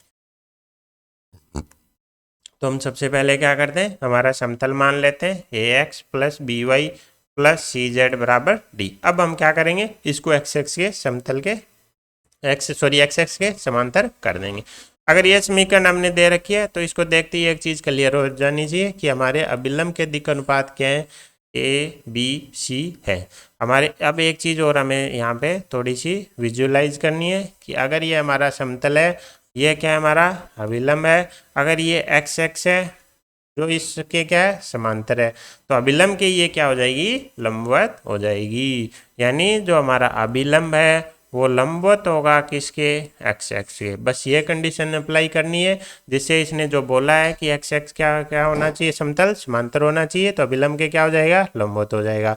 जब हमने देखा था कोसाइन दिक्कोजें और दिक् अनुपात, वहाँ पे हमने देखा था अगर लंबवत हैं तो कोस थीटा बराबर क्या आएगा? 90 डिग्री। यानी उनके दिक् अनुपातों का B1 A2 plus B1 B2 plus C1 C2 बराबर क्या आएगा? 0 आएगा। तो हमें पता है अभिलंब के दिक् अनुपात क्या है हमारे? ABC। एक्स एक्स की दिक्कोजें कितनी है? 1 0 0। और यही क्या बन जाएंगे? दिक् अनुपात बन जाएंगे। क्यों? क्योंकि अंडर द रूट में क्या करते हैं? A square plus b square plus c square. A square की वैल्यू 1 प्लस 0 बराबर 1। 1 को 1 से डिवाइड करेंगे वापिस वही बन जाएगा। इनका डॉट प्रोडक्ट क्या आएगा? 0। यानी A.1 plus B.0 plus C dot zero बराबर जीरो, यहाँ से क्या आ गई ए बराबर जीरो। जैसे ए बराबर जीरो करेंगे समतल क्या आएगा, बी वाई प्लस सी जेड बराबर डी। ठीक है, तो समतल हमारा एक्स एक्स के समांतर हो गया, तो लंब हमारा लंबवत हो गया। लंबवत होने का मतलब दोनों के दिक् अनुपातों का गुणनफल जीरो। कंडीशन पुट की, ए क्या आ गई जीरो। अब याद कैसे रखेंगे, जैसे अगर x के समांतर है तो इसका मतलब x की टर्म क्या होगी, मिस होगी उसमें से। अगर x x के समांतर है तो समतल के समीकरण में x की टर्म नहीं आएगी, तो x की टर्म को हटा दो, बचेगा वो समतल। सेम हम क्या करेंगे, वाई एक्स के लिए करेंगे। हमारे अभिलंब की आज भी कितनी है, दिक् अनुपात वही है। वाई एक्स के 0 1 0 हो जाएंगे, दोनों का डॉट प्रोडक्ट गुणनफल जीरो करेंगे, तो A dot zero plus B dot one plus C dot zero बराबर जीरो, क्या हो जाएगा बी बराबर जीरो। समतल क्या बचेगा, A x plus C Z plus D हो गया। अब हमें देखने को क्या मिला कि अगर वाई एक्स के समांतर है तो वाई की टर्म क्या है उसमें से नहीं आएगी। बस ये चीज़ हमें याद रखनी है। इसी प्रकार अगर जेड एक्स के समांतर हुआ तो हम क्या करेंगे, a x plus B Y plus C Z बराबर डी में क्या करेंगे, जेड की टर्म गायब कर दो, तो a x plus B Y बराबर क्या हो जाएगा, डी हो जाएगा। टर्म गायब कैसे हो रही है वो हमने देख लिया कि जेड एक्स के अगर समतल समांतर है तो अभिलंब लंबवत होगा, लंबवत होगा तो लंबवत की कंडीशन लगा देंगे, दिक् अनुपातों का गुणनफल जीरो हो जाएगा। अगर आपकी दिक्कोजय 1,0,0 है तो दिक् अनुपात भी यही निकल के आएंगे। हम क्या करते हैं, अंडर द रूट में इनके दिक् अनुपातों के स्क्वायरों का वर्ग योग करके जीरो करते हैं, है ना। अगर ये 1 है तो ये 1 ही आ जाएगा। तो यानी एक्स एक्स वाई एक्स की दिक्कोजय क्या हो जाती हैं, उनके दिक् अनुपात हो जाते हैं। ठीक है, तो अभी तक हमने क्या देख लिया, हमने हमारे ओरिजिनल समतल देख लिए। याद करने के लिए हम बेसिक याद रखेंगे कि एक्स वाई समतल है, इसमें हमें पता है एक्स वाई समतल से लंबवत दूरी जीरो होगी सभी बिंदुओं की। एक्स वाई से लंबवत दूरी जेड निर्देशांक को बताती है, तो जेड बराबर जीरो। वाई जेड समतल से लंबवत दूरी एक्स निर्देशांक को बताती है, तो एक्स बराबर जीरो। जेड एक्स से लंबवत दूरी जीरो होने वाली है, जो वाई से रिप्रेजेंट होगी, वाई बराबर जीरो। अगर उनसे क्या समांतर दूरियां तो सेम ही रहेगा, एक्स एक्स से समांतर है तो जेड बराबर सी हो जाएगा, वाई जेड के समांतर समतल है तो एक्स बराबर ए हो जाएगा। इसी प्रकार जेड एक्स के समांतर है तो वाई बराबर बी हो जाएगा। अक्षों के समांतर होगा तो हम क्या करेंगे, जो अक्ष के समांतर है वो टर्म हमें गायब कर देनी है। कैसे गायब होगी वो हमने देख लिया। उसके बाद अक्षों की दिक्कोजय हमें पता है 1 0 0 0 1 0, ये हमें याद रखनी है, और ये इनके क्या होंगे, दिक् अनुपात भी होंगे। ठीक है, अब हम देखते हैं कि दो प्लेनों के बीच में क्या क्या कंडीशन हो सकती है, कि वो दोनों पैरेलल हो, या फिर एक दूसरे को प्रतिच्छेद करें, या फिर क्या हो जाए, लंबवत हो जाए। तो दो प्लेन के केस में हमारे पास क्या क्या संभावनाएं हैं वो चीज़ हम देख लेते हैं। तो सबसे पहले तो दो प्लेन मान लेते हैं। मान लेते हैं पहला प्लेन क्या है हमारा, P1 है। मान लेते हैं A1x plus B1y plus C1z बराबर D1 ले लेते हैं। P2 प्लेन क्या है हमारा, A2x plus B2y plus C2z बराबर D2। जैसे ही दो प्लेन दे दिए हमें पता चल गया पहले प्लेन के समतल के अभिलंब के दिक् अनुपात क्या हो गए, A1 B1 C1, दूसरे के क्या हो गए, A2 B2 C2 हो गए। तो पहला केस लेते हैं। पहला केस क्या हो सकता है कि दोनों समतल आपके क्या हो, समांतर हो, समपाती नहीं समांतर हो। P1 क्या हो, समांतर हो P2 के। अब हमें पता है दो प्लेन अगर समांतर हैं तो उनके अभिलंब भी क्या होंगे, समांतर होंगे। अभिलंब भी समांतर होंगे। जैसे ये एक प्लेन है, ये दूसरा समांतर प्लेन है, इसका क्या है, N1 है और इसका N2 है। अगर हम इनको आगे पीछे बढ़ा के देखेंगे तो दोनों ये भी क्या आएंगे, एक दूसरे के समांतर आएंगे। दोनों एक दूसरे के समांतर का मतलब दोनों के बीच में एंगल जीरो। एंगल जीरो का मतलब दोनों समांतर वाली कंडीशन। तो इनके जो दिक् अनुपात थे, तो डायरेक्शन रेशियो थे, वो क्या हो जाएंगे, समानुपाती हो जाएंगे। तो A1 अपॉन A2 बराबर हो जाएगा B1 अपॉन B2 के, सॉरी बराबर हो जाएगा C1 अपॉन C2 के। जब हमने दिक् अनुपात दिक्कोजय देखी थी तो वहाँ पे हमने देखा था दो रेखाएं समांतर हैं तो उनके दिक् अनुपात तो समानुपाती होंगे। अगर उनकी दिक्कोजय दे रखी हो तो वो क्या हो जाएंगी, बराबर हो जाएंगी। क्यों, क्योंकि दिक्कोजय तो यूनिक होती हैं। ठीक है।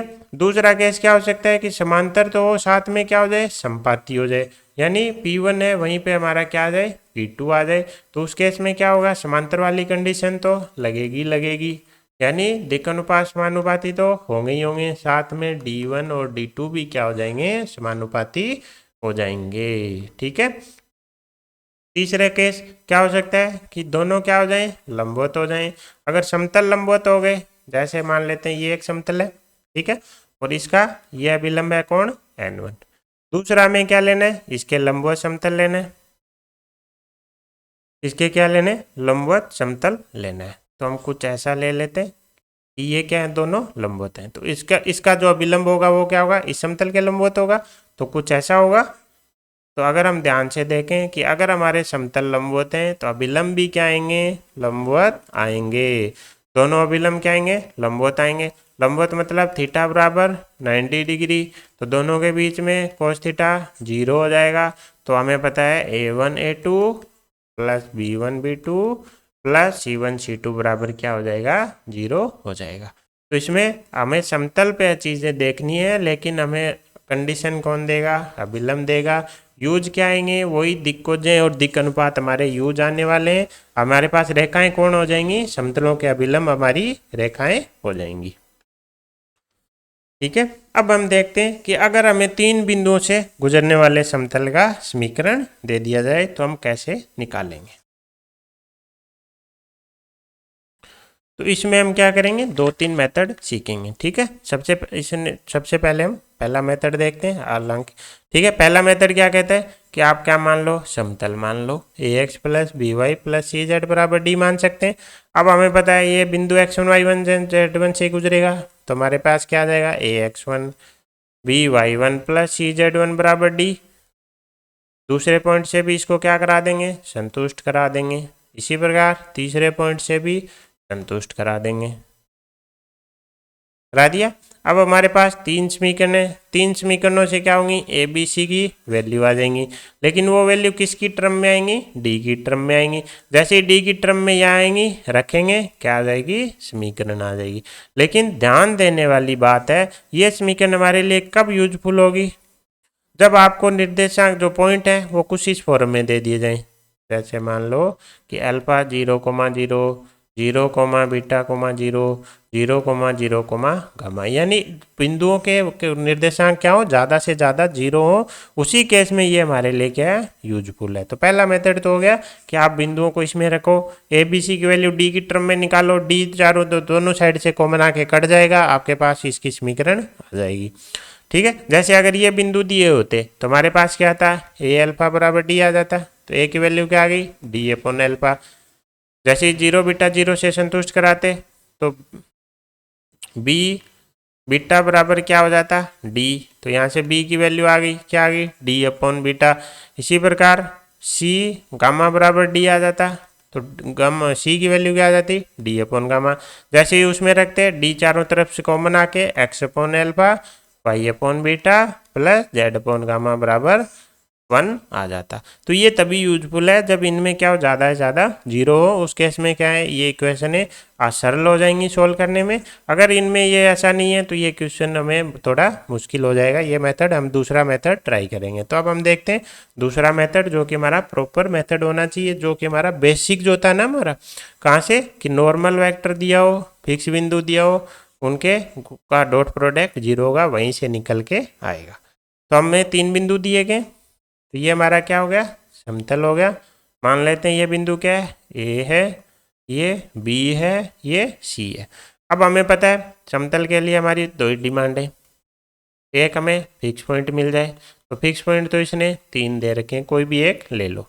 दूसरा हमें क्या चाहिए, अभिलंब चाहिए। अब इसने अभिलंब के लिए कोई कंडीशन नहीं दे रखी, लेकिन हमें पता है कोई भी 2 अगर वेक्टर मिल जाए समतल में, तो उनका अगर हम क्रॉस प्रोडक्ट कर दें तो उससे हमें क्या मिल सकता है, अभिलंब मिल सकता है। क्योंकि ए क्रॉस बी क्या होता है, ए के भी लंबवत होता है और बी के भी लंबवत होता है, यानी इसमें हमें 2 वेक्टर मिल जाए। तो 3 बिंदुओं से हम 2 वेक्टर आसानी से बना सकते हैं। चाहे आप ए सी को मिला के वेक्टर बना लो, चाहे ए बी को बना के ले लो, चाहे बी सी को बना के ले लो। अब इनमें से कोई भी वेक्टर उठा लो, चाहे आप ए सी वेक्टर उठा लो, चाहे आप ए बी वेक्टर उठा लो, चाहे आप बी सी वेक्टर उठा लो, या फिर इसका उल्टा भी कर सकते हैं, सी ए वेक्टर ले लो, चाहे बी ए वेक्टर ले लो, चाहे सी बी वेक्टर ले लो, कोई फर्क नहीं पड़ता, एक ही चीज़ निकल के आएगी। तो हमें क्या चाहिए, अभिलम। अभिलम के लिए कोई भी दो वेक्टर ले लो, जैसे ए बी वेक्टर ले लिया, क्रॉस प्रोडक्ट कर दिया किससे, ए सी वेक्टर से कर दिया, तो ये क्या आ जाएगा, अभिलम आ जाएगा। जैसे ही हमारे पास अभिलम आ गया, अब हमें क्या करना है, वेरिएबल बिंदु लेना है, और वेरिएबल बिंदु से हमने क्या निकाला, एक इनमें से किसी भी फिक्स बिंदु से आप ले लो, चाहे ए आर से ले लो, चाहे बी आर से ले लो, चाहे सी आर से ले लो, एक वेक्टर बना देंगे।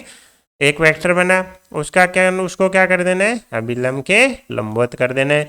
जैसे ही लंबवत करेंगे, ए आर का डॉट प्रोडक्ट एन के साथ 0 हो जाएगा। इसका मतलब ए आर का डॉट प्रोडक्ट एन की जगह कौन आ जाएगा, ए बी क्रॉस ए सी बराबर क्या आ जाएगा, 0। ये हमारा क्या बन गया, बॉक्स पैटर्न बन गया किसका, ए आर ए बी ए सी बराबर 0।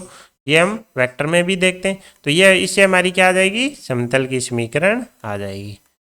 ठीक है, तो ये हमारा बेसिक मेथड हुआ, जिसमें हमने क्या किया, हमें अभिलम चाहिए था, हमने कोई भी दो वेक्टर बनाए, इनमें से कोई भी दो वेक्टर उठा लो आप, कोई फर्क नहीं पड़ता, क्योंकि ये 0 है, 0 है।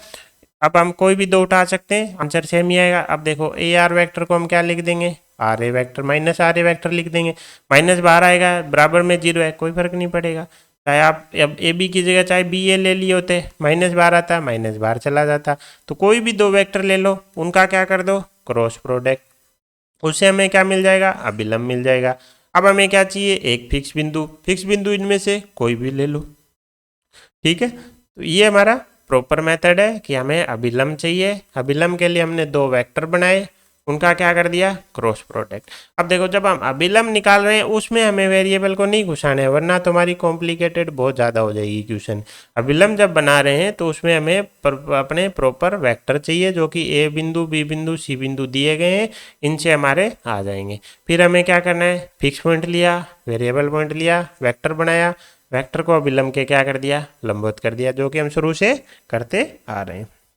ठीक है, अब अगर हमें ए आर वैक्टर की जरूरत पड़ेगी, कोई भी वेक्टर की, तो ए आर क्या हो जाएगा हमारा, ए आर वैक्टर क्या हो जाएगा, x minus x one i cap plus y minus y one j cap plus Z minus z one के कैप। तो ऐसे हम कोई भी वेक्टर भी निकाल लेंगे।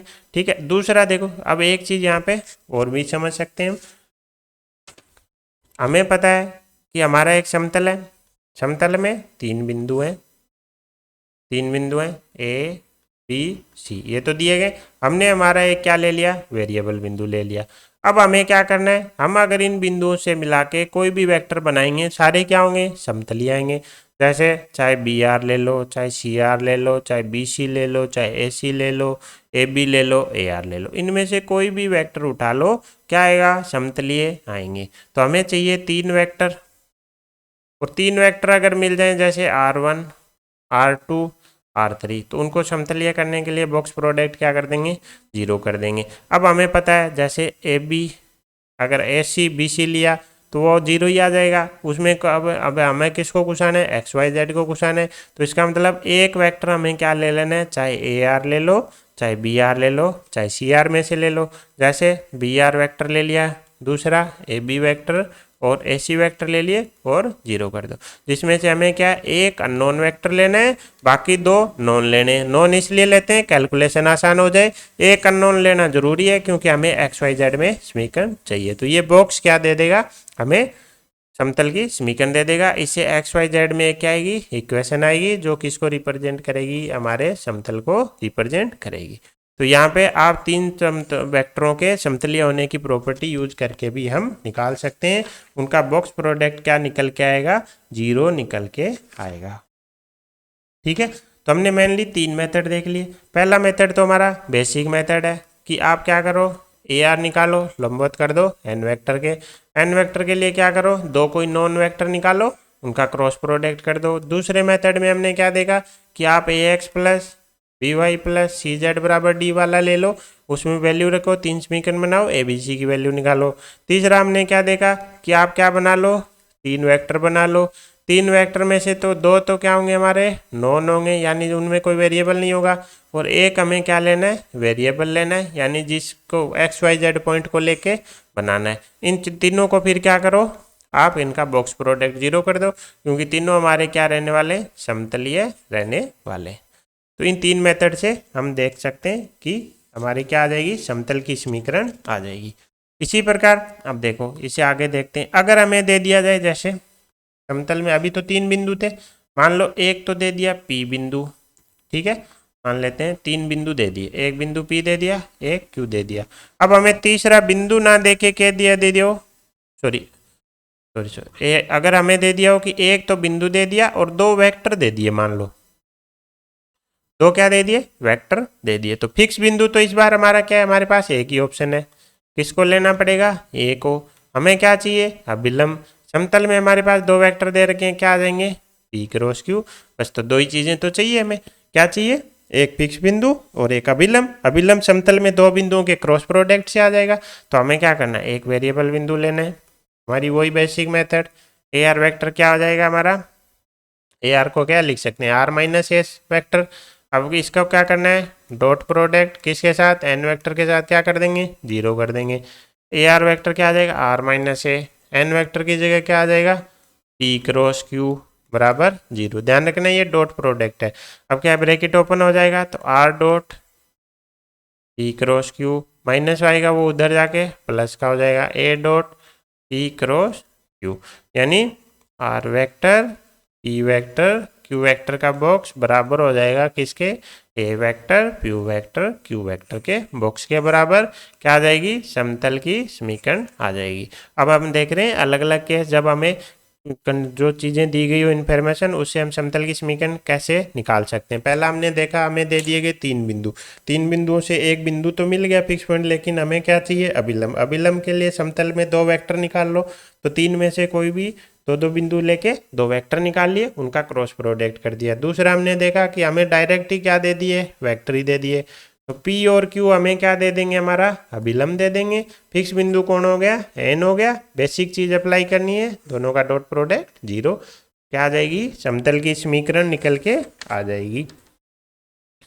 इसी प्रकार अब देखते हैं, अब एक अलग अप्रोच भी देख लेते हैं कि अगर हमें दे दिया जाए कि ए आर वेक्टर, अभी हमने देखा, और दूसरा हमारा क्या था, P वेक्टर और Q वेक्टर, तीनों हमारे क्या होंगे, समतलीय होंगे। या फिर हमने क्या किया था, P क्रॉस Q और उसका क्या कर दिया था, ए आर के साथ डॉट प्रोडक्ट 0 कर दिया था। या फिर इसको हम क्या लिख सकते थे, देखो ये था हमारा A R vector dot P cross Q बराबर 0 आया था। इसको हम ऐसे भी देख सकते थे कि हमारा एक ए आर वैक्टर है, एक P वेक्टर है, एक Q वेक्टर है, तीनों को क्या कर दो, समतलीय, यानी तीनों का बॉक्स क्या कर दो, 0 कर दो, तो भी यही चीज़ निकल के आती, जैसा हमने पीछे भी देखा था। अब देखो, अब हमें क्या पता है कि ये तीनों वेक्टर के हैं, समतलीय।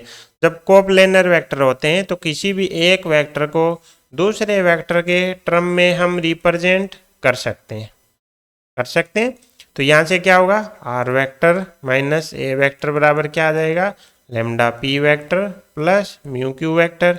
आर वेक्टर बराबर क्या आ जाएगा, a vector plus lambda P vector plus mu Q vector आ जाएगा।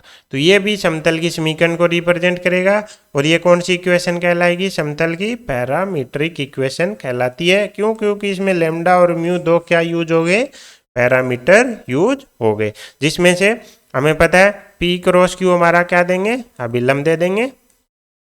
और हम जैसे चलो अगर उसमें देखेंगे कन्वर्ट करना हो किसमें, कार्टेशियन में, तो फिर वही हमारा R minus A dot P cross Q बराबर 0 कर देंगे। तो ऐसे हम कार्टेशियन फॉर्म भी निकाल सकते हैं। यहाँ पे आप देख पा रहे होंगे कि वेक्टर की बहुत सारी चीज़ें हमारे यूज हो रही हैं, 3D और वेक्टर साथ साथ ही चलते हैं। हमने क्या देखा कि A R vector, P vector, Q vector हमारे क्या है, समतलीय, यानी कोप्लेनर वेक्टर है। कोप्लेनर वेक्टर में किसी भी एक वेक्टर को दूसरों के सम के रूप में लिखा जा सकता है। तो यहाँ से हमारी क्या आ गई, एक पैरामीट्रिक इक्वेशन आ गई, क्योंकि उसमें पैरामीटर यूज हो रहे हैं। तो ऐसे हम पैरामीट्रिक इक्वेशन भी निकाल सकते हैं। कुल मिला के अगर हमें देखो क्या करना है, पहला तो बेसिक मेथड है, कहीं पे भी अप्लाई किया जा सकता है। दूसरा, अगर अभिलंब दे रखा हो तो ax plus B Y plus सी जेड बराबर डी, कहीं पे भी अप्लाई कर सकते हो। मूल बिंदु से दूरी दे रखे हो LX plus MY plus NZ बराबर P, अप्लाई कर सकते हो। तीसरा बॉक्स प्रोडक्ट, इसमें सारी चीज़ें आ जाएंगी जो अभी तक हमने पढ़ी कि तीन क्या करो आप समतल में, तीन क्या करो वेक्टर निकाल लो, समतल में तीन वेक्टर निकाल लो, जिसमें से दो तो प्रॉपर हमारे नॉन होने चाहिए और एक अननोन होना चाहिए, यानी XYZ या फिर R की टर्म में होना चाहिए। फिर तीनों का क्या कर दो, बॉक्स प्रोडक्ट 0 कर दो। तो अभी तक हमने इतनी अप्रोच देखी है जिनके माध्यम से हम क्या कर सकते हैं, किसकी समीकरण निकाल सकते हैं, समतल की समीकरण निकाल सकते हैं। ठीक है, जैसे ये क्वेश्चन दे रखा है हमें क्या बोल रहा है कि तीन बिंदु हैं, ठीक है, उनसे हमें क्या चाहिए, गुजरने वाला समीकरण चाहिए। तो पहले तो हम हमारा बेसिक मेथड निकाल लेते हैं। पहले इसको मान लेते हैं कि ये ए बिंदु है, फिर ये इसको बी मान लेते हैं और इसको हम सी मान लेते हैं, मान लिया। अब हमें क्या चाहिए, एक अभिलंब चाहिए, अभिलंब मान लेते हैं। क्या वेक्टर बना लिए, एक ए बी वैक्टर ले लिया और एक ए सी वैक्टर ले लिया, ये ए बी वैक्टर ले लिया और ये ए सी वैक्टर ले लिया। दोनों का क्रॉस प्रोडक्ट इसके लंबवत होगा जो कि समतल के भी लंबवत होगा और हमें क्या दे देगा, अभिलंब दे देगा या फिर अभिलंब के दिक् अनुपात दे देगा। ठीक है, अब हमें क्या चाहिए, इनका क्रॉस प्रोडक्ट, तो उसके लिए हमें ए बी वैक्टर निकालना पड़ेगा। ए बी वैक्टर क्या हो जाएगा, x2 माइनस x1 आई cap, y2 minus y1 2j cap minus 3k cap. इसी प्रकार ए सी वैक्टर आ जाएगा, ए सी वैक्टर हमारा आ जाएगा 7 माइनस 2 बोले तो 5 i cap minus 2j cap plus 7k cap आ जाएगा। एक क्रॉस भी करना आता है हमें, क्या आ जाएगा, एन वैक्टर क्या हो जाएगा, डिटर्मिनेंट का हेल्प ले लेंगे आई जे के, यहाँ से 1 2 माइनस 3 आ जाएगा, 1 2 सॉरी ये प्लस 3 आएगा ना, 2 प्लस 1 3 और ये आ जाएगा 5 माइनस 2 7। तो यहाँ से हमारा क्या आ जाएगा, जैसे ही सोल्व करेंगे 7 2 14 प्लस 6 20 आई कैप आएगा प्लस 8 जे कैप और माइनस का 12 के कैप। तो यहाँ से हमारे क्या आ गए, अभिलंब के दिक् अनुपात निकल के आ गए। जैसे ही अभिलंब के दिक् अनुपात आए हमारी समीकरण क्या हो जाएगी, 20x plus 8y minus 12z बराबर d हो जाएगी। अब हमें जरूरी नहीं है कि हर बार हम वही डॉट प्रोडक्ट करके 0 करें, हम डायरेक्ट भी लिख सकते हैं कि अभिलंब के दिक् अनुपात आते ही ax plus by plus cz बराबर d हमें क्या देता है, हमारे समतल की समीकरण। अब हमें क्या चाहिए, d के लिए आप किसी भी पॉइंट से इसको क्या करा दो, संतुष्ट करा दो। जैसे इसे करेंगे तो 40 प्लस 16 प्लस 12 बराबर डी, यहाँ से क्या आ जाएगी, डी की वैल्यू निकल के आ जाएगी। अगर हम 40 50 60 ये आ गया 68, तो हमारा समतल हो गया 20x plus 8y minus 12z बराबर 68। हम ध्यान से देखें तो 4 से डिवाइड हो जाएगा, तो ये होगा 5x plus 2y minus 3z बराबर कितना हो जाएगा 17। ये हमारा क्या आ गया, समतल आ गया। अब अगर यहाँ पे हम वो मेथड यूज करते कि यहाँ ax plus B Y plus सी जेड समतल माना, उसमें बिंदु लिखते फिर डी की फॉर्म में इक्वेशन बनती थी, तो वो हमारे लिए यहाँ मुश्किल हो जाता है।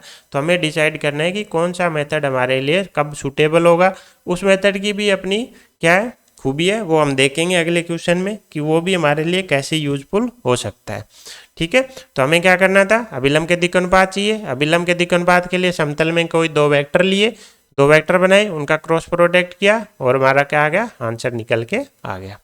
तो इसमें ज़रूरी नहीं है कि आप ए बी ए सी ले, आप क्या कर सकते हो, दूसरे भी ले सकते हो। जैसे बी बिंदु हमारा क्या था 3,4,2, ए बिंदु हमारा कितना था 2,2,-1 और सी था 7,0,6। तो आप जरूरी नहीं है कि आप बी ए वैक्टर ले लो। बी ए वैक्टर क्या हो जाएगा, माइनस का ई कैप माइनस का 2j कैप माइनस का 3k कैप, और दूसरा बी सी वैक्टर ले लो, चाहे कौन बना कर है, कोई भी वैक्टर हम ले सकते हैं। ठीक है, दोनों केस में हमारा आंसर क्या आएगा, सेम ही आएगा। यहाँ पे क्या होगा, आई कैप जे कैप के कैप, ये -1 -2 -3, ये 4 -4 4, सोल्व करेंगे माइनस का 8 माइनस का 12 तो हो गया माइनस का 20। उसी प्रकार माइनस का जे कैप इंटू आ जाएगा माइनस का 4 प्लस का 12 बोले तो 8। उसी प्रकार के कैप के मल्टीप्लाई में आ जाएगा माइनस माइनस प्लस 4 प्लस 8, तो क्या आ गया 12। तो एक तरीके से वही निकल के आ गए -20 -8 12। वहाँ पे आए थे कितने 20 8 और -12, समानुपाती होते हैं, कोई दिक्कत नहीं है। आप इससे इक्वेशन निकालो। अब जो डी की वैल्यू आएगी वो कितनी निकल के आएगी 68 की बजाय -68 आ जाएगी। वो माइनस अपने आप कंज्यूम होके वही वैल्यू आ जाएगी। तो हमें ये नहीं सोचना ही कौन से दो बिंदु ले, हमें बस दो नॉन वेक्टर बनाने, उनका क्रॉस प्रोडक्ट करना है। क्या आ जाएगा अभिलंब के दिक् अनुपात आ जाएंगे, हमारे समतल की समीकरण निकल के आ जाएगी। अब देखो अगले क्वेश्चन में क्या दे रखा है, कोई एक समतल है, ये बोल रहा है कि निर्देशीय अक्षों को ए बी सी बिंदुओं पर मिलता है। इसका मतलब हमें ये क्लियर हो जाना चाहिए कि ए के निर्देशांक क्या होंगे, कुछ इस फॉर्म में होंगे, बी के निर्देशांक कुछ इस फॉर्म में होंगे, सी के निर्देशांक कुछ इस फॉर्म में होंगे। ये हमने शुरू में देखा था कार्टेशियन सिस्टम देखते टाइम, बिंदु के जब हम देख रहे थे कोऑर्डिनेट, तो उसमें हमने देखा था एक्स एक्स पे स्थित बिंदु के निर्देशांक वाई एक्स जेड एक्स पे देखे थे। क्योंकि एक्स एक्स क्या होती है हमारी, एक्स वाई समतल में भी होती है और एक्स जेड समतल में भी होती है। तो इन दो समतलों से क्या होगा, इस पर स्थित बिंदुओं की दूरी 0 होगी, तो वाई निर्देशांक जेड निर्देशांक 0, सेम फॉर बी और सी। अब क्या बोल रहा है, त्रिभुज एबीसी का केंद्रक ये है। तो अब हम क्या करते हैं, हम हमारे हिसाब से केंद्रक निकालते हैं। ये क्या हो गए, त्रिभुज एबीसी के शीर्ष हो गए। तो इसका केंद्रक हमारे हिसाब से क्या आना चाहिए, x1/3 x2/3 और x3/3, जो कि क्या हो जाएगा a, b, c। तुलना करेंगे, x1 की वैल्यू कितनी आ जाएगी 3a, x2 की वैल्यू 3b, x3 की वैल्यू 3c, यानी हमारे तीनों क्या आ गए, पॉइंट आ गए। तो अब हमें क्या चाहिए, उस समतल की समीकरण। तो 3 बिंदु मिल गए, तो हमारा क्वेश्चन बन जाएगा। 3 बिंदु मिल गए जो कि क्या क्या है, 3a, 0, b है 0, 3b, 0, c है 0, 0, 3c। पहला मेथड तो क्या है कि एन वेक्टर निकाल लो, इनमें से कोई भी दो आप वेक्टर का क्रॉस प्रोडक्ट करो। अब यहाँ पे ये मेथड थोड़ा सा क्या हो जाएगा, लेंदी हो जाएगा। तो इस केस में हमारा जो फर्स्ट मेथड था a x plus B Y plus C Z बराबर डी मानो, ए बिंदु से संतुष्ट कराओ, एक्स बराबर क्या रख देंगे, सॉरी कैपिटल ले लेना पड़ेगा ना, स्मॉल वाले तो ऑलरेडी यूज हो रखे हैं, तो कैपिटल ले लेते हैं, ठीक है। जैसे ही संतुष्ट कराएंगे ए इंटू 3a बराबर डी, यहाँ से हमारी कैपिटल ए की वैल्यू आ जाएगी d/3a। फिर बी बिंदु से जैसे ही संतुष्ट कराएंगे तो b इंटू 3b बराबर डी, यहाँ से कैपिटल बी की वैल्यू आ जाएगी d/3b। इसी प्रकार जैसे ही सी बिंदु से संतुष्ट कराएंगे c इंटू 3c बराबर डी, तो कैपिटल सी की वैल्यू आ जाएगी d/3c। जैसे ही तीनों की वैल्यू आ गई, क्या करेंगे, इस समीकरण में पुट कर देंगे। जैसे ही पुट करेंगे हमारी समीकरण कुछ ऐसी बनेगी, dx/3a plus dy/3b plus dz/3c बराबर d। हम देख पा रहे हैं दोनों तरफ हमारा क्या है, d कॉमन आके कैंसिल आउट हो जाएगा, बराबर 1। 3 क्या है, दोनों में कॉमन आके दूसरी साइड चला जाएगा। तो क्या आ गई, समतल की समीकरण आ गई, x/a plus y/b plus z/c बराबर 3। तो दोनों ही मेथड थे। एक बार हमने देखा कि क्रॉस प्रोडक्ट वाला आसान पड़ रहा था पिछले क्वेश्चन में, जबकि यहाँ पे हमारा बिंदु रखने वाला। तो हमें ये चीज़ खुद डिसाइड करनी है कि कौन सा मेथड कब काम आएगा। ये तो मैंने कैलकुलेशन की है, वरना आप देखते ही ये डायरेक्ट वैल्यू निकाल देते और डायरेक्ट हम यहाँ पे पहुँच जाते, 2 लाइन में क्वेश्चन खत्म हो जाता। जबकि इसमें कितना मेथड लगता, हमें क्या करना पड़ता है, डिटर्मिनेंट सोल्व करना पड़ता है, वेक्टर निकालने पड़ते। लेकिन पीछे वाले क्वेश्चन में ये लेंदी था, तो हमें डिसाइड करना है कि कौन सा मेथड हमारे कब यूजफुल रहेगा। यहीं पे अभी तो हमें नहीं पता, लेकिन आगे चल के हम देखेंगे एक फॉर्म आएगा, क्या, अंतःखंड फॉर्म। जैसे हमें ए के कोऑर्डिनेट मिल गए 3a, 0, 0, तो एक्स एक्स पर काटे गए अंतःखंड की वैल्यू आ गई 3a। बी बिंदु वाई एक्सेस पे मिल गया 0, 3, 0, तो वाई एक्स पे अंतःखंड हो गया 3b। इसी प्रकार सी के निर्देशांक है ये, तो जेड एक्स पे अंतःखंड है 3c।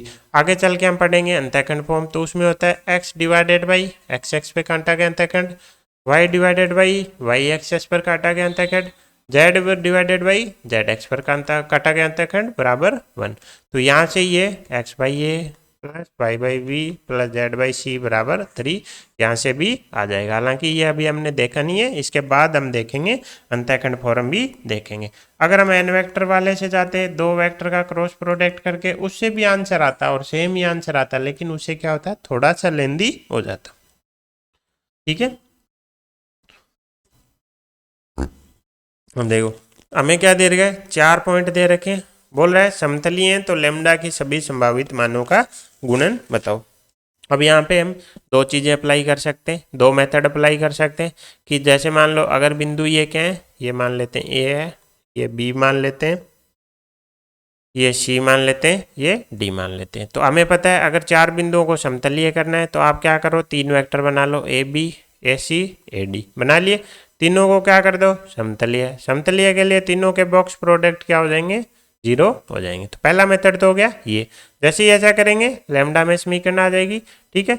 लेकिन हम तो समतल पढ़ रहे हैं तो हम समतल की समीकरण के थ्रू जाएंगे। हम क्या करेंगे, इनमें से 3 पॉइंट उठाएंगे, 2 3 9 ले लिया, 5 2 1 ले लिया और तीसरा पॉइंट ले लिया 1 लैम्डा 8। 3 बिंदु आते ही हमारे पास क्या आ जाएगी, समतल की समीकरण आ जाएगी। जैसे ही समतल की समीकरण आएगी उसमें उसको क्या करा देंगे, लैम्डा 2,3 से संतुष्ट करा देंगे। तो इस क्योंकि ये भी समतल में होगा तो इसको संतुष्ट करेगा। जैसे ही संतुष्ट कराएंगे लैम्डा में इक्वेशन निकल के आ जाएगी। तो सबसे पहले हम एन वेक्टर चाहिए, अभिलंब के लिए कोई भी 2 वेक्टर बना लेते हैं। तो एक ए बी बना लेते हैं, ए बी हो जाएगा 3i कैप माइनस जे कैप माइनस 8k कैप। इसी प्रकार दूसरा ले लेते हैं, कौन सा, ए सी वैक्टर ले लेते हैं। ए सी हो जाएगा हमारा माइनस का आई cap plus lambda minus 3 J cap और माइनस के कैप। जैसे ही 2 वेक्टर आ गए इनका क्रॉस प्रोडक्ट करेंगे, कौन आ जाएगा हमारा, अभिलंब आ जाएगा। अभिलंब में आएगा आई पे तो आई कैप जे कैप के कैप 3 -1 -8 -1 लेमडा माइनस 3 -1। जैसे ही सोल्व करेंगे ये आएगा कितना, 1 + 8 लेमडा माइनस 24 आई कैप माइनस जे कैप के साथ आ जाएगा माइनस का 3 और माइनस का 8 प्लस के कैप के साथ आ जाएगा 3 लेमडा -9 और -1। जैसे ही सोल्व करेंगे हमारे पास क्या आ जाएंगे, अभिलंब के दिक् अनुपात, जो कि कितने निकल के आ गए, ये निकल के आएंगे 8 लेमडा माइनस 24 और प्लस का 11 और 3 लेमडा माइनस 10। अभिलंब के दिक् अनुपात आ गए। अब हमें पता है एक क्या चाहिए, हमें ए आर वैक्टर चाहिए। ए आर वैक्टर क्या हो जाएगा हमारा, x-2 आई कैप प्लस y-3 जे कैप प्लस z-9 के कैप। या फिर हम बोले ए आर वैक्टर के दिक् अनुपात क्या आ गए, x-2 y-3 z-9। अब हमें पता है ए एन वैक्टर और ए आर वैक्टर को क्या करना है, लंबवत करना है। तो इनके दिक् अनुपातों का गुणनफल क्या हो जाएगा, इनके दिक् अनुपातों का गुणनफल हो जाएगा 0 + 11 × y-3 प्लस 3 लेमडा -10 × z-9 बराबर 0। ये क्या आ गई, अब हमारी समीकरण आ गई किसकी, समतल की। कौन से समतल की, जिसमें ये 3 बिंदु है। तो 3 बिंदुओं को तो हमने समतलीय कर दिया। अब हमें चौथे को भी करना है। चौथे को समतलीय करने के लिए इसको संतुष्ट करा देते हैं उससे। तो x-2 की जगह क्या आ जाएगा, लेमडा -2 × 8 लेमडा -24 प्लस y की जगह -1 आ जाएगा प्लस z-9। तो 3 -9 बचेगा -6 × 3 लेमडा -10 बराबर 0। ये क्या कर दिया, चारों बिंदुओं को हमने समतलीय कर दिया। इसको जैसे ही सोल्व करेंगे हमारे पास एक समीकरण निकल के आएगी, 8 lambda square minus 58 lambda plus 97 बराबर 0। क्वेश्चन में क्या डिमांड की गई है कि लेमडा के संभावित मानों का गुणनफल बताइए। सबसे पहले तो हमें पता होना चाहिए लेमडा में क्वाड्रेटिक इक्वेशन है, संभावित मान क्या आएंगे 2। अब इसको सोल्व करने की जरूरत नहीं है, मूल लेमडा 1 लेमडा 2 इसके मूल हैं, उनका गुणन तो हम डायरेक्ट बता सकते हैं। कितना आ जाएगा, 97 / 8 आ जाएगा। तो 97 / 8 आएगा। हालांकि मुझे इसमें प्रिंटिंग मिस्टेक लग रही है, हो सकता है मेरे कैलकुलेशन में मिस्टेक हो, आप एक बार चेक कर लेना। 97 / 8 हमारा क्या हो जाएगा, करेक्ट आंसर हो जाएगा।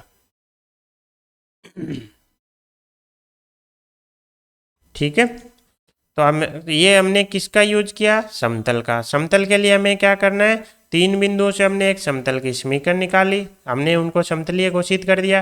चौथे बिंदु को समतलीय करने के लिए उसको क्या करा देंगे, सेटिस्फाई करा देंगे। तो लेमडा में एक इक्वेशन आएगी, वहां से मूलों का क्या आ जाएगा, गुणनफल आ जाएगा। ठीक है, अगला टॉपिक देखते हैं कि अगर हमें समतल में क्या दे दिया जाए, 2 समांतर रेखाएं दी जाए और हमें क्या पूछ लिया जाए, उस समतल की समीकरण। तो यहाँ पे हम थोड़ा सा लाइन को टच करेंगे बेसिक, उसके बाद हम प्लेन का ही देखेंगे। तो यहाँ पे हम एक बार देख लेते हैं, कोई भी रेखा होती है ना, उसकी समीकरण के लिए हमें दो चीज़ें चाहिए होती है, एक पॉइंट चाहिए होता है और एक उस रेखा के समांतर वेक्टर चाहिए होता है। यानी अगर एक रेखा की समीकरण है वो इस फॉर्म में आएगी, आर वेक्टर बराबर ए प्लस लेमडा पी वेक्टर। ये ए वेक्टर वो होता है, वो फिक्स पॉइंट होता है जिससे रेखा गुजरती है। पी वेक्टर वो होता है जो जिसके रेखा क्या है, समांतर है। ठीक है, बस ये इतना ही याद रखना है, इससे हमारी ये टॉपिक है वो हो जाएगा। तो सबसे पहले दो रेखाएं दी होंगी। पहली रेखा मान लेते हैं आर वेक्टर बराबर, मान लेते हैं ये ए बिंदु से जा रही है और पी वेक्टर के समांतर है। दूसरी रेखा मान लेते हैं कौन से बिंदु से जा रही है, बी वेक्टर से। लेकिन हम क्या बोल रहे हैं, पैरेलल है। तो पहली रेखा के समांतर वेक्टर कौन है, पी है, तो दूसरी के भी समांतर कौन हो जाएगा, पी ही हो जाएगा। तो क्या आ जाएगा, म्यू पी वेक्टर। ये दो रेखाएं हमें दी गई हैं। अब हमें वो समतल चाहिए जिसके में ये रेखाएं स्थित हैं। तो इससे हमें दो चीज़ें पता चल गई कि हमारी क्या है, ये समतल है, इसमें ये दोनों क्या है, समांतर रेखाएं। ए और बी क्या है, वो पॉइंट है जिनसे रेखाएं गुजर रही हैं। पी वेक्टर आपका क्या है, इन रेखाओं के समांतर एक वेक्टर है। तो हमें क्या है, कुल मिला के क्या दे दिए गए, दो पॉइंट दिए गए और एक वेक्टर दिया गया। तो वही चीज़ हम अप्लाई कर देंगे। क्या हमें क्या चाहिए, एन वेक्टर। एन वेक्टर क्या हो जाएगा, ए बी वेक्टर और पी वेक्टर का क्रॉस प्रोडक्ट हो जाएगा। फिर हमें एक फिक्स पॉइंट चाहिए, फिक्स पॉइंट इनमें से कोई भी उठा लेंगे। एक क्या ले लेंगे, वेरिएबल बिंदु ले लेंगे और क्या निकाल लेंगे, ए आर, उसको क्या कर देंगे, एन के लंबवत कर देंगे। बस हमें प्रोसेस याद रखना है। ठीक है, दूसरा हम समतलीय वाली कंडीशन से भी कर सकते हैं। एक वेक्टर हमारे पास पी वेक्टर है, दूसरा वेक्टर कौन आ जाएगा, ए बी वेक्टर आ जाएगा। एक वेक्टर चाहे आप ए आर ले लो चाहे बी आर ले लो, कौन सा भी ले लो, इनको क्या कर दो, समतलीय कर दो। समतलीय के लिए बॉक्स प्रोडक्ट क्या कर दो, 0 कर दो। इससे भी यही निकल के आएगा। ठीक है, तो हमें मतलब मेरा कहने का मतलब है कि हमें क्लियरिटी होनी चाहिए कि समतल रेखाएं दी गई हैं तो हमें देखते ही पता चल जाना चाहिए हमारे पास दो तो बिंदु दिए गए हैं जो समतल में स्थित हैं और एक क्या दिया गया है, वेक्टर दिया गया है। तो अब इन तीन चीज़ों से हमें क्या चाहिए, फिक्स पॉइंट चाहिए होता है एक, तो फिक्स पॉइंट इनमें से कोई भी एक उठा लेंगे। और हमें क्या चाहिए, अभिलंब। अभिलंब किससे आ जाएगा हमारा, क्रॉस प्रोडक्ट। क्रॉस प्रोडक्ट के लिए दो वेक्टर चाहिए, एक वेक्टर तो दे ही रखा है, दूसरा वेक्टर इन दो बिंदुओं से आ जाएगा। बस हमें ये क्लियरिटी होनी चाहिए कि हम वहाँ तक कैसे पहुँच सकते हैं। जो दी गई इन्फॉर्मेशन है उनसे हमें बस समतल की समीकरण के लिए दो ही चीज़ें निकालनी होती हैं। जैसे ही एन वेक्टर आएगा उसके क्या आ जाएंगे, दिक् अनुपात। तो a x plus p y plus C Z बराबर डी क्या हो जाएगी, समीकरण। डी के लिए ये फिक्स पॉइंट यूज कर लेंगे अगर उसमें कार्टेशियन फॉर्म में दिया गया। तो अगर इस फॉर्म में नहीं दिया गया तो हम क्या करेंगे, ए आर वेक्टर को लंबवत कर देंगे एन वेक्टर के। ठीक है, फिर इनका डॉट प्रोडक्ट 0 कर देंगे। कौन सा भी मेथड यूज कर लेंगे, ये जनरली आसान रहता है। तो ये था आज का वीडियो किस पे, समतल पे। समतल में हमें बस दो चीज़ें याद रखनी है, कैसे भी करके आप एक फिक्स पॉइंट ले आओ और एक अभिलंब रेखा ले आओ। बस अभिलंब के दिक् अनुपात आते ही a x plus B Y plus C Z बराबर डी समीकरण बन जाएगी। डी के लिए फिक्स पॉइंट यूज कर लो। ए बी सी कौन देगा, अभिलंब देगा। अगर हमें जब भी मूल बिंदु से लंबवत दूरी की बात आ जाए तो L X plus M Y plus N Z बराबर पी वाली फॉर्म काम लेनी है। इसके अलावा कोई भी कंडीशन दी हो, बॉक्स प्रोडक्ट 0 कर दो। बॉक्स प्रोडक्ट में दो तो क्या बनाओ, नॉन वेक्टर बनाओ और एक क्या ले लो, आर को अपने साथ कंसीडर करते हुए unknown vector X Y Z की टर्म में बना लो। इससे क्या एक्स वाई जेड में समीकरण आएगी, वही समतल की समीकरण हो जाएगी। Thank you so much. जय हिंद, जय भारत।